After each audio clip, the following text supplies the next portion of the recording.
দর্শক, আপনাদের সামনে হাজির হয়েছি আজকে এমন একটা কারখানার সন্ধানে। আজকে সাতকানা উপজেলার ড্যামসা ইউনিয়নের 3 নম্বর ওয়ার্ডের যে একটা ব্রিকফিল রয়েছে, ব্রিকফিলের যে ইটের ভাটি রয়েছে, ইটের ভাটির মধ্যে আজকে এমন একটা আসারের কারখানার সন্ধান পেয়েছে। এই অভিযান চলছে এখানে। আপনাদেরকে দেখাবো এই যে আচার, সারা বাংলাদেশে যে আচারগুলা এখান থেকে যাওয়া হয় এমনটা জানিয়েছেন। এই যে আপনাদেরকে দেখাবো আজকে এত বড় বড় যে বড় বড় যে মেশিন গুলো, আসলে এই মেশিন গুলো হচ্ছে আচারের মেশিন। আজকে সকাল থেকে এখানে অভিযান পরিচালনা করছেন সাতক্ষীরা উপজেলা প্রশাসন।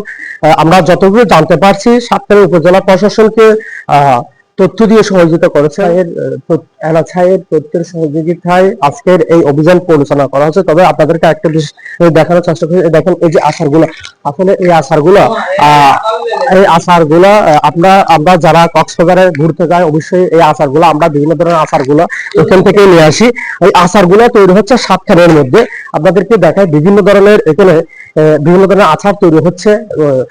উপজেলা প্রশাসন এই যে এখানে আসার সাথে সাথে তারা ঘটনাস্থল থেকে চলে যায়। আপনাদেরকে দেখানোর চেষ্টা করছি। এই যে দেখেন, এই যে আচারগুলো, এই খোলা পরিবেশের যে আচারগুলো এখান থেকে তারা তৈরি করে বাংলাদেশের বিভিন্ন জায়গায় তারা এগুলা বিক্রি করে।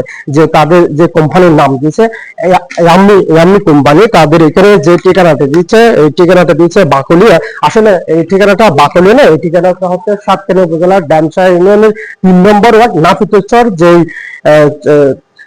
কলেজ রোড আছে, এই কলেজ রোডের পাশে যেটা ইট ভাটা রয়েছে, ইট ভাটার ভিতরে যে 5 ডিএম ইট ভাটা রয়েছে, এই 5 ডিএম ইট ভাটার ভিতরে এই আচারগুলো তৈরি করছে। আসলে দেখেন আপনাদেরকে এই যে এখানে অনেক বিশাল বিশাল যে মেশিন রয়েছে, এই মেশিন গুলোর মাধ্যমে তারা এই ধরনের আচার তৈরি করছে।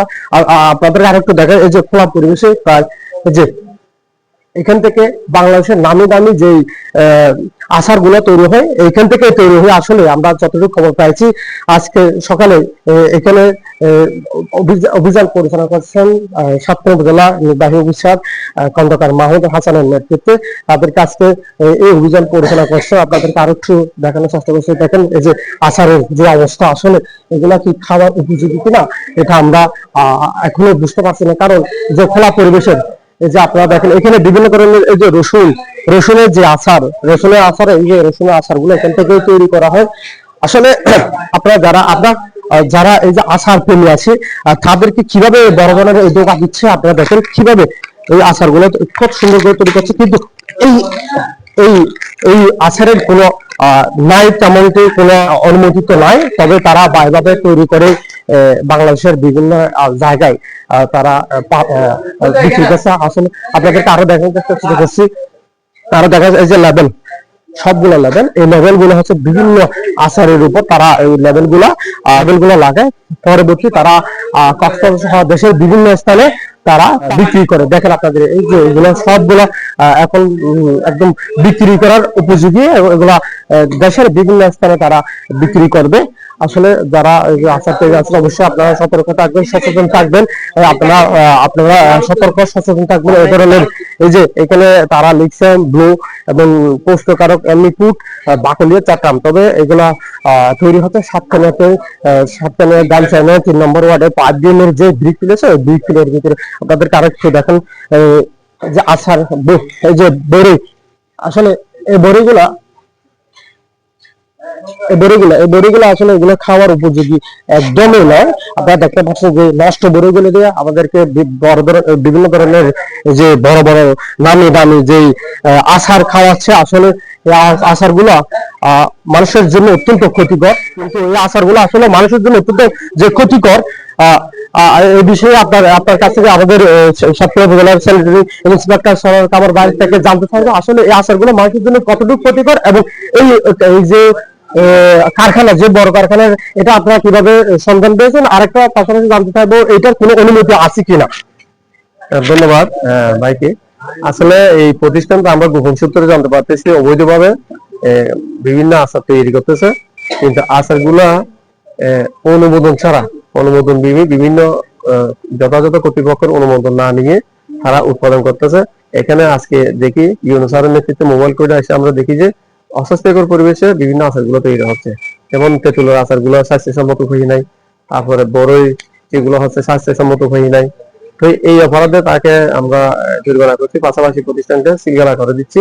আয়ের যে এটা যথাযথ কর্তৃপক্ষের অনুমতি সাপেক্ষে। এই আচারগুলা খাইলে মানুষ কি কি ক্ষতি হতে পারে? অবশ্যই করতে হবে, যেহেতু এটা আচারগুলো যথাযথ স্বাস্থ্যসম্মত হয়ে নাই হলে তো মানুষের বিভিন্ন ধরনের ক্ষতি হতে পারে, রোগ ব্যাধি হতে পারে, বিভিন্ন ধরনের রোগ তো অবশ্যই হবে। তার একটা বিষয়, এটা তো আমরা যতটুকু জানি এটা হচ্ছে 5 দিন একটা ইটের ভাটা, মানে এই জায়গার ভিতরে তারা এভাবে যে একটা কারখানা তৈরি করলো, এটা আপনারা কিভাবে জানতে পারলেন? এটা গোপন সূত্রের ভিত্তিতে জানতে পারছি আমরা, গোপন সূত্রের ভিত্তিতে জানতে পারে আমরা এটা এখন ব্যবস্থা নিচ্ছি। ধন্যবাদ। আসলে আমরা তখন কথা বলছিলাম সাতক্ষীরা উপজেলার সেনেটলি অফিসার ছবর ভাইয়ের সাথে। আসলে তিনি যেটা জানিয়েছিলেন এটা কোনো অনুমতি ছিল না। আমরা যতটুকু জানছি এটা এনএসআই এর তথ্যের ভিত্তিতে আজকের এই অভিযানটা পরিচালনা করেন সাতক্ষীরা উপজেলা নির্বাহী কর্মকর্তা। আসলে আপনাদের একটা জিনিস দেখানো চাচ্ছে যে বড়ি, আসলে এগুলো কি বড়ি, এই যে মানুষ কি খাওয়াচ্ছে, আসলে মানুষ এই যে এখান থেকে যে মানুষ এই যে খাবার গুলো খেয়ে বিভিন্ন ধরনের রোগ জীবাণু বর্ধনের যে রোগ হচ্ছে, আসলে আপনারা যারা আছে যারা ভোক্তা আছে অবশ্যই আপনারা সচেতন হবেন, কারণ এই ধরনের ধোঁকা থেকে বাঁচার জন্য অবশ্যই আপনারা এই যে খাবার গুলো খাবেন অবশ্যই এই খাবার গুলো যাচাই বাছাই করে আপনারা এই খাবার গুলা খাবেন।